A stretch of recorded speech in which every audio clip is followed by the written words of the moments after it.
Assalamualaikum warahmatullahi wabarakatuh. Saya akan menjelaskan apa yang sedang terjadi di kawasan Ancol. Yang terjadi ini berbeda dengan reklamasi yang alhamdulillah sudah kita hentikan dan menjadi janji kita pada masa kampanye itu. Jakarta ini terancam banjir. Salah satu sebabnya karena ada waduk, sungai yang mengalami pendangkalan atau sedimentasi. Ada 13 sungai. Kalau di total panjangnya lebih dari 400 km, ada lebih dari 30 waduk, dan secara alami mengalami sedimentasi. Karena itulah kemudian waduk, sungai itu dikeruk terus-menerus, dan lumpur hasil kerukan itu dikemanakan? Lumpur itu kemudian ditaruh di kawasan Ancol.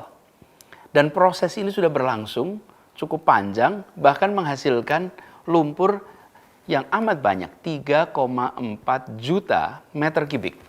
Nah, lumpur ini kemudian dimanfaatkan untuk pengembangan kawasan Ancol.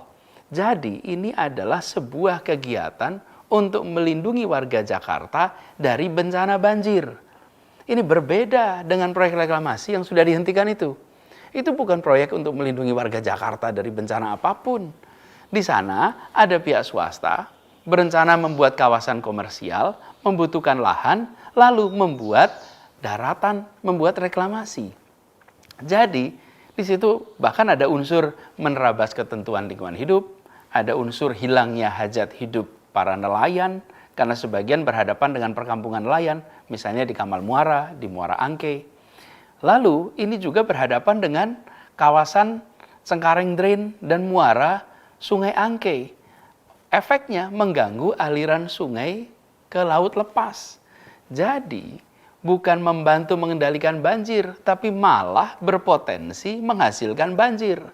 Nah, kegiatan reklamasi yang 17 pulau itu, pantai, sudah dihentikan dengan cara mencabut 13 izin atas pantai pulau sehingga tidak bisa dilaksanakan.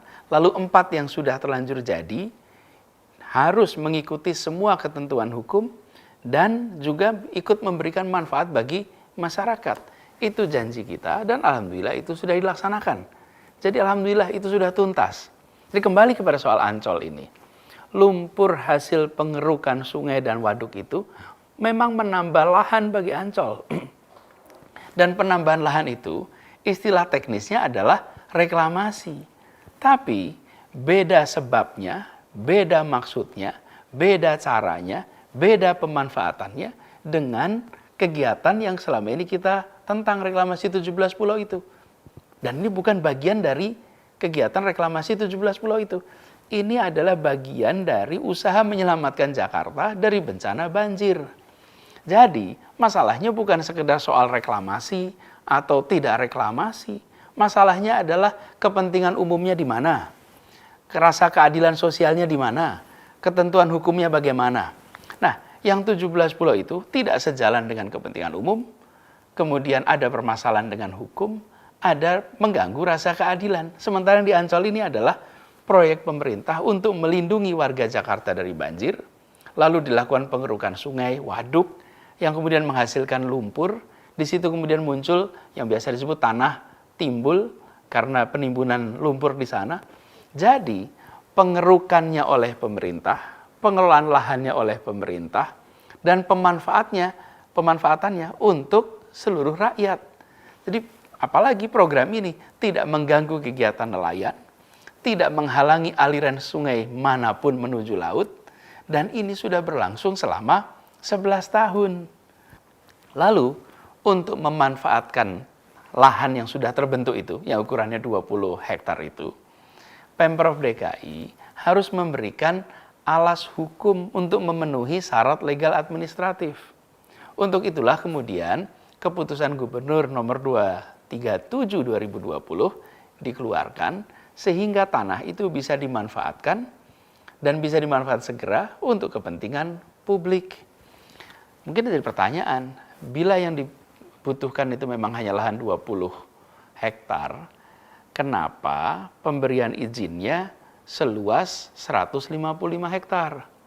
Jadi begini, pengerukan ini akan jalan terus. Pengerukan sungai, waduk, bahkan ke depan penggalian terowongan MRT, tanahnya pun akan ditimbun di tempat ini. Karena itulah ada kajiannya, dan dari hasil kajian AMDAL, lokasi yang dibutuhkan adalah sebesar 155 hektar. 120 hektar di sisi timur, 35 hektar di sisi barat. Yang juga disediakan kawasan yang nanti akan bersebelahan dengan stasiun MRT di Ancol. Jadi, apa yang dikerjakan oleh Pemprov DKI Jakarta, kemudian BUMD milik Pemprov DKI Jakarta, dalam hal ini adalah pembangunan Jaya Ancol, adalah untuk melindungi warga Jakarta dari bahaya banjir, dan kegiatan ini, perluasan ini bukan dipakai untuk kepentingan eksklusif, sekedar komersial, tapi justru manfaat dari lumpur hasil kerukan itu jadi lahan yang dipakai sebanyak-banyaknya untuk manfaat masyarakat di Jakarta.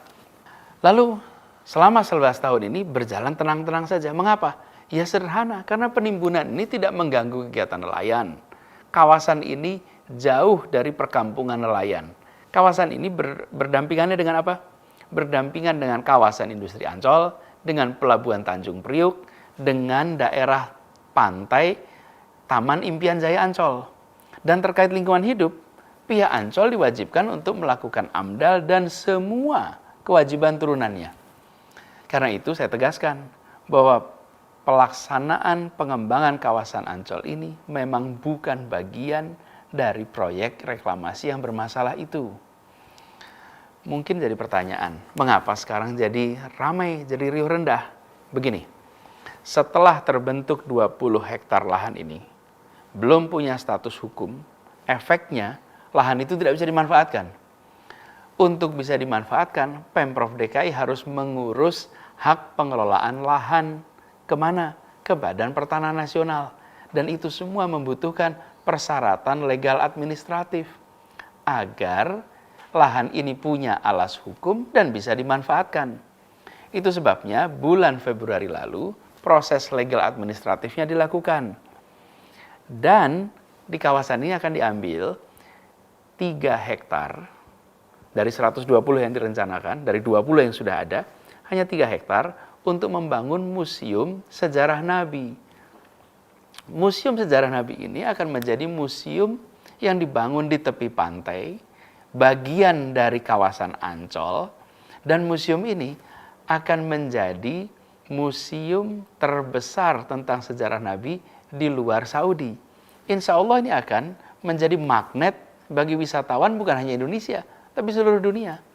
Nah, untuk itu harus disiapkan semua dokumen legal administratifnya agar pengurusan lahannya bisa dilakukan, agar pembangunan bisa segera dilaksanakan. Lalu mungkin ada pertanyaan, mengapa perlu ada perluasan Ancol?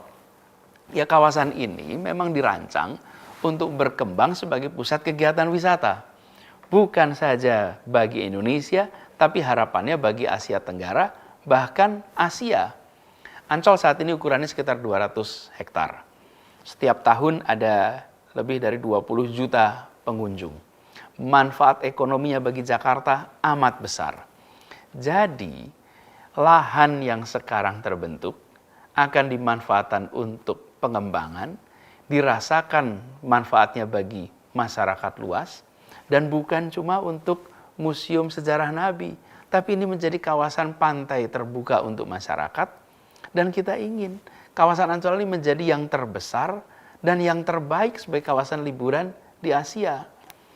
Jadi, dikeluarkannya Kegub ini untuk memanfaatkan lahan yang sudah dikerjakan selama 11 tahun dan sama sekali tidak mengingkari janji.